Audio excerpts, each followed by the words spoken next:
আসসালামু আলাইকুম এভরিওয়ান। আজকে আমার রেসিপি ডিম দিয়ে আস্ত বেগুন ভুনা। তো চলুন দেখি আমি কিভাবে ডিম দিয়ে আস্ত বেগুনগুলো ভুনা করি।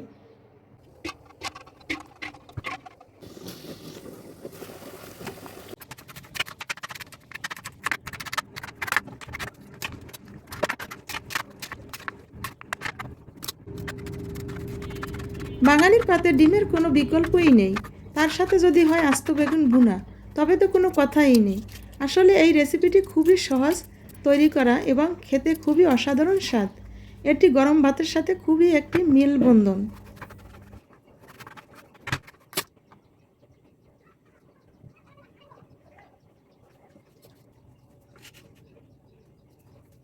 তো ডিমগুলোকে আমি এভাবে কাঁটা চামচ দিয়ে কেচে নিলাম।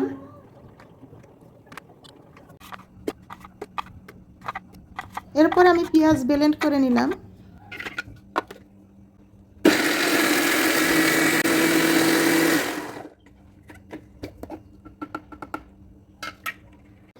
আসসালামু আলাইকুম এভরিওয়ান। বেগুন বেগুন এমনই একটি সবজি যার মধ্যে রয়েছে বহু রকমের রেসিপি তৈরির পদ্ধতি, যেমন বেগুন ভুনা, বেগুন ভাজি এবং বেগুনের সবজি, ডিম দিয়ে বেগুন রান্না, ইলিশ মাছ দিয়ে বেগুন ভাজি, এরকম আরও বহু রকমের বেগুনের রেসিপি রয়েছে। এই রেসিপিটি তৈরি করার জন্য আমি যে সকল উপকরণ নিয়েছি তা হচ্ছে, এখানে কিছু সিদ্ধ ডিম কেচে নিয়েছি এবং এখানে কয়েকটি বেগুনকে আমি 4 ভাগে ছিঁড়ে ফাঁকা করে নিলাম।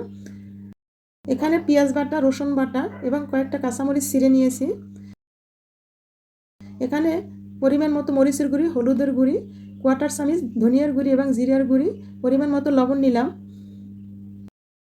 এখানে পেঁয়াজ কুচি, পেঁয়াজের কলি কুচি, ধনেপাতা কুচি নিলাম। তো এই হচ্ছে আমার রেসিপির উপকরণ।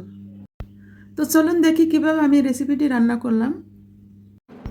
তো প্রথমে আমি গরম প্যানে তেল দিলাম। তেলটা গরম হলে তার মধ্যে আমি ডিমগুলো ভেজে নিলাম।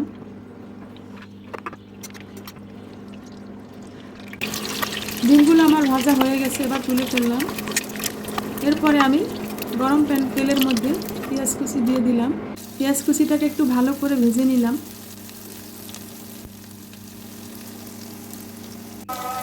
তো পেঁয়াজ কুচি ভাজা হয়ে গেলে তার মধ্যে আমি কাঁচামরিচ কুচি দিয়ে দিলাম।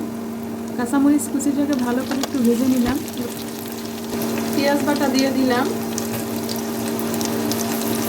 কাঁচামরিচ দিয়ে আমি পেঁয়াজ বাটা দিয়ে দিলাম। পেঁয়াজ বাটা একটু ভালো করে ভেজে নিতে হবে। পেঁয়াজ ভাজা হয়ে গেছে আমার।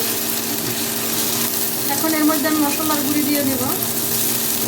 সব মশলার গুঁড়ো দিয়ে দিলাম।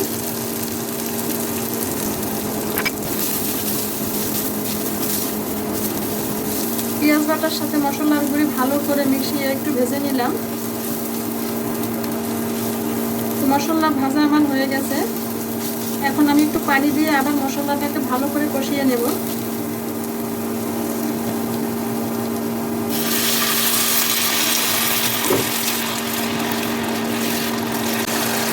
এবার রসুন বাটা দিয়ে দিলাম।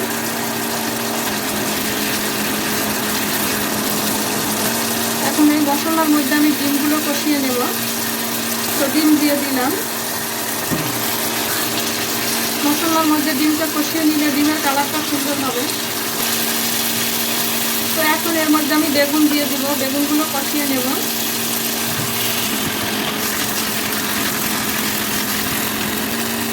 একটু ঢাকনা দিয়ে দিলাম। ডিমের সাথে বেগুন কষানো হয়ে গেছে। এখন আমি ঝোল দিয়ে দিব। তো এর মধ্যে এখন আমি ঝোল দিয়ে দিলাম। বেগুন সিদ্ধ হওয়ার জন্য এখন আমি ঢাকনা দিয়ে দিলাম।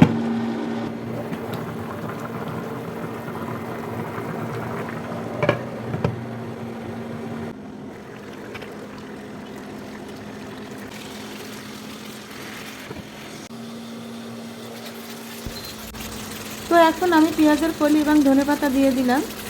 তো ভিডিওটি ভালো লাগলে লাইক, কমেন্টস এবং শেয়ার করবেন। এরকম আরও নতুন নতুন ভিডিও পেতে আমার চ্যানেলটি সাবস্ক্রাইব করে পাশে থাকা বেল আইকনটি ক্লিক করুন। সবাই ভালো থাকবেন, শুভকামনা রইল। আমাকে বেশি বেশি করে সাপোর্ট করবেন। আল্লাহ হাফেজ।